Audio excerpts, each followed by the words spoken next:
Taliwa sa isyu sa pagpabakante sa buhatan ni Kongresista Paz Radasa sa Lapu-Lapu City Hall, laing local office sa kongresista ang gibuksan sa Barangay Basak sa Milabayng Biyernes. Aniya akong report exclusive.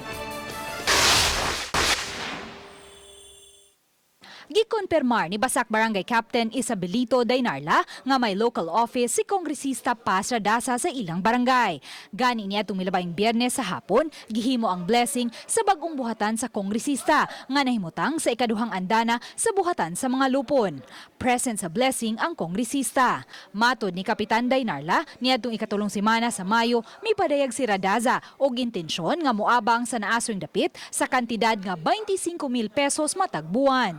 Kaniadto nagsilbi kining conference room/function room tungod kay usahay paabangan usab kini nila on a per hour basis. Apan human mipadayag si Congressman Paz Radasa nga moabang siya dinhing dapita, iya na kining gipabutangan og division aron kadto dito sa sud mauna ang iyahang buhatan samtang dinhi sa gawas alang sa iyahang mga staff ug mga bisita.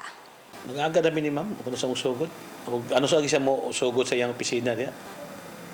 So depende siguro karong buwan na ba or next month, depende niya. Samtang abagahon usab sa buhatan sa kongresista ang electric ug water bill. Apan gibutyag ni Kapitan Daynarla nga wala pa sila'y napirmahang memorandum of agreement.